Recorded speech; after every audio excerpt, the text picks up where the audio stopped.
ஐந்து கரத்தினை ஆனை முகத்தினை இந்தின் நிலம்பிரை போலும் ஏற்றினை நந்தி மகன்தனை நான கொழுந்தினை பொந்தியில் வைத்தடி போற்றுகின்றேனே. கடகராசிக்காரர்களுக்கு சூரிய பகவான் 10ஆம் இடத்தில் உச்சமடைந்து இருப்பதும் மே மாதத்தின் 15 தேதிக்கு பிறகு அவர் உங்கள் லாபஸ்தானத்திற்கு பெயர்ச்சி ஆவதும் நன்மையும் லாபமும் அதிகரிக்கக்கூடிய மாதமாக இம்மாதத்தை மாற்றுகிறது. இதனால் வரை இழுபறியாக இருந்த வேலைகள் தற்பொழுது முடிவிற்கு வரும். புதிய திட்டங்கள் வாய்ப்புகளின் மூலம் லாபத்தை காண்பீர்கள். மாதத்தின் தொடக்கத்தில் லாபஸ்தானத்தில் சுக்கிர பகவான் இருப்பதாலும் பிற்பகுதியில் சூரிய பகவானும் புதன் பகவானும் லாபஸ்தானத்தில் சஞ்சரிக்க போவதால் இம்மாதம் சகல விதத்திலும் நன்மைகளை கொடுக்கக்கூடிய ஒரு மாதமாக அமைகிறது. அது மட்டும் அல்லாமல் மே மாதம் 10ஆம் தேதி முதல் உங்கள் 10ஆம் வீட்டில் செவ்வாய் பகவான் ஆட்சியாக சஞ்சரிக்க போகிறார். இவர் மேஷராசியில் சஞ்சரிக்கும் 45 நாட்களும் உங்களுக்கு நன்மையை ஏற்படுத்துவார். உங்கள் ராசிக்கு திரிகோணம் மற்றும் கேந்திரத்திற்கு அதிபதியான செவ்வாய் பகவான் ஆட்சி பெற்று சஞ்சரிக்க போவது உங்களுக்கு ராஜயோகத்தை ஏற்படுத்தும். தொழில் மற்றும் வேலையில் நல்ல முன்னேற்றத்தை காண்பீர்கள். வியாபாரிகள் அதிக அளவு லாபம் ஈட்டுவீர்கள்.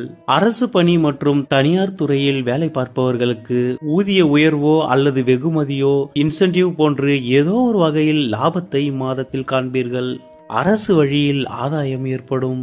இந்த காலகட்டத்தில் நீங்கள் வீடு மனை வாங்கினாலோ அல்லது விற்றாலோ அது உங்களுக்கு லாபகரமாக அமையும். உங்களுக்கு 4ஆம் அதிபதியான சுக்கிர பகவான் மாதத்தின் 15 தேதிக்கு பிறகு 12ஆம் இடத்தில் மறைவதால் தாய் மற்றும் சகோதரி வழியில் சுப செலவுகள் ஏற்படும். இம்மாதம் முழுவதுமே கடகராசிக்காரர்களுக்கு லாபத்தை கொடுக்கக்கூடிய ஒரு மாதமாகவே அமைகிறது. குடும்பஸ்தானத்தில் கேது பகவான் அமர்ந்திருப்பதும் அஷ்டமத்தில் ராகு பகவான் சஞ்சரிப்பதும் சில எதிர்மறை விளைவுகளை ஏற்படுத்தும். பேச்சில் மிகுந்த கவனமாக இருங்கள். அதேபோல் முக்கியமான ஆவணங்களை கையாளும் பொழுதும் கவனமாக இருங்கள். முக்கிய ஆவணங்களை கைமறந்து எங்கேனும் வைத்துவிட்டு அதற்காக வருந்த வேண்டிய சூழ்நிலை ஏற்படும். அதேபோல் ஆண்களாக இருந்தால் பெண்களிடமும் பெண்களாக இருந்தால் ஆண்களிடமும் எச்சரிக்கையாக இருப்பது நல்லது. விநாயகரை தொடர்ந்து வழிபட்டு வருவதை வழக்கமாக்கி கொண்டால் கேதுவினால் ஏற்படும் எதிர்மறை பலன்கள் குறையும். அதேபோல் துர்க்கை வழிபாடு ராகுவினால் ஏற்படும் தீமையை குறைக்கும்.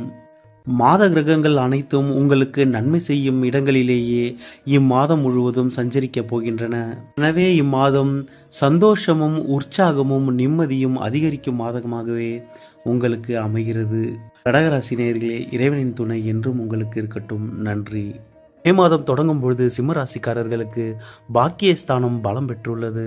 உங்கள் ராசிநாதனான சூரிய பகவான் 9ஆம் இடத்தில் உச்சம் பெற்று சஞ்சரிக்கிறார். மாதத்தின் 15 தேதிக்கு பிறகு உங்கள் ராசிக்கு 10ஆம் இடமான தொழில் ஸ்தானத்தில் திக்பலம் அடைகிறார். அது மட்டுமல்லாமல் புதனுடன் இணைந்து 10ஆம் இடத்தில் சஞ்சரிக்க போவதால் புதாதித்ய யோகம் உங்களுக்கு செயல்பட போகிறது. உங்கள் வேலையிலும் தொழிலிலும் புதிய நுணுக்கங்களை அறிமுகப்படுத்துவீர்கள். உங்களின் மேலதிகாரிகளால் பாராட்டப்படுவீர்கள். நீங்கள் பணிபுரியும் நிறுவனத்தில் உங்கள் மேலதிகாரிகள் மற்றும் உங்கள் முதலாளியின் முழு ஆதரவை பெறுவீர்கள். சிறப்பாக இலக்குகளை திட்டமிடுவீர்கள். ஆளுமை திறனும் அதிகரிக்கும். பணியில் அனைவராலும் போற்றப்படும் ஒரு மனிதராக வலம் வருவீர்கள். இம்மாதம் முழுவதும் உங்களின் சாதாரண செயல்பாடுகளே உங்களுக்கான வெற்றிகளை பெற்றுக் கொடுத்துவிடும். தந்தை மற்றும் அரசு வழியில் ஆதாயத்தை பெறுவீர்கள்.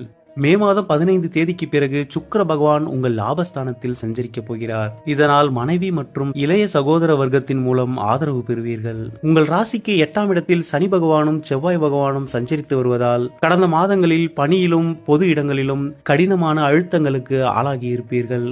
இம்மாதம் குடும்பத்திலும் வேலையிலும் இருந்த அந்த அழுத்தங்கள் குறைந்து நிம்மதி பெருமூச்சுடன் செயல்படுவீர்கள். 8ஆம் இடத்தில் அமர்ந்து கொண்டு உங்கள் உடல் நலத்தில் பல பாதிப்புகளை கொடுத்து கொண்டிருந்த செவ்வாய் பகவானும் மே மாதத்தின் 10ஆம் தேதிக்கு பிறகு உங்கள் பாக்கியஸ்தானத்தில் ஆட்சி பலம் அடைகிறார்.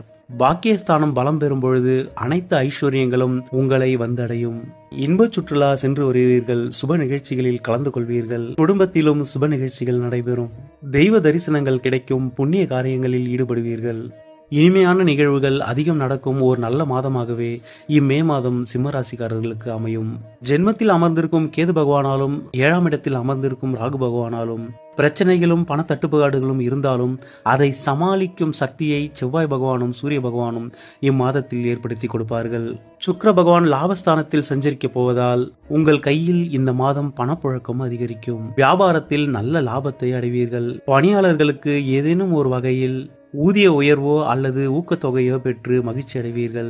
8ஆம் இடத்தில் சனி பகவான் இருப்பதால் உடல் நலத்திலும் குடும்ப உறவிலும் அதிக கவனமாக இருங்கள். எதிரிகளின் தொல்லை அதிகம் இருக்க வாய்ப்புள்ளது. எனவே ஆதித்ய ஹிருதயம் அல்லது சூரிய காயத்ரி தொடர்ந்து படித்து வருவது நன்மையை ஏற்படுத்தும். உங்கள் ராசிக்கு சுகஸ்தானாதிபதியான செவ்வாய் பகவான் அடுத்த 45 நாட்களுக்கு ஆட்சி பெற்று சஞ்சரிக்கப் போகிறார். இதனால் உடல் நலத்தில் இதுநாள் வரை இருந்து வந்த பிரச்சனைகள் முடிவிற்கு வரும். உடல் தேகம் நல்ல ஆரோக்கியம் அடையும். உடலில் புத்துணர்ச்சி அதிகரிக்கும். 40 வயதிற்கு மேற்பட்டவர்கள் மீண்டும் இளமை திரும்பியது போல் ஒரு உணர்வை பெறுவீர்கள். அந்த அளவிற்கு இம்மாதத்தில் உடல் நலம் பெறும். சிம்ம ராசி நேயர்களே, இறைவனின் துணை என்றும் உங்களுக்கு இருக்கட்டும். நன்றி.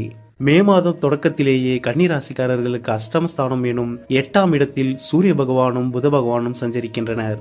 8ஆம் இடத்தில் சூரிய பகவான் உச்சம் பெற்று இருந்தது. கடந்த மாதத்தில் அரசாங்கத்தின் மூலம் சில பிரச்சனைகளை சந்தித்திருப்பீர்கள். டென்ஷன் மற்றும் அலைச்சல் அதிகமாகவே இருந்திருக்கும். திடீர் அதிர்ஷ்டங்களையும் பண வரவையும் பெற்றிருப்பீர்கள். அதே போல் கன்னிராசிக்கு அஷ்டமாதிபதியான செவ்வாய் பகவான் 7ஆம் இடத்தில் அமர்ந்து உங்கள் ராசியை பார்த்து கொண்டிருந்தார். ஆனால் உடல் நலத்திலும் பிரச்சனைகளை சந்தித்திருப்பீர்கள். மன பயமும் மன கலக்கமும் இருந்திருக்கும். சனி பகவானும் செவ்வாய் பகவானும் உங்களுக்கு 7ஆம் இடத்தில் இருந்ததால் உங்கள் கூட்டாளிகள், நண்பர்கள், உங்களின் கணவன் அல்லது மனைவியுடன் சில கருத்து வேறுபாடுகள் ஏற்பட்டிருக்கும். நிச்சயம் குடும்பத்தில் பிரச்சனையை கொடுத்திருக்கும். இம்மே மாதத்தில் உங்களுக்கு அனைத்து பிரச்சனைகளும் படிப்படியாக குறையும். சூரிய பகவான் 15ஆம் தேதி உங்கள் ராசிக்கு 9ஆம் இடமான ரிஷப ராசிக்கு பயிற்சியாகி விடுவார். அதே போல் 7ஆம் இடத்தில் அமர்ந்துள்ள செவ்வாய் பகவான் மே மாதம் 10ஆம் தேதி உங்கள் 7ஆம் இடத்தில் இருந்து 8ஆம் இடத்திற்கு பயிற்சியாகிறார். இதனால் கெட்டவன் கெட்டிடில் கிட்டிடும் ராஜயோகம் என்ற விபரீத ராஜயோக அமைப்பு செயல்பட போகிறது. திடீர் அதிர்ஷ்டங்களும் ஆதாயங்களையும் அடைவீர்கள். எதிரிகளின் தொல்லை குறையும்.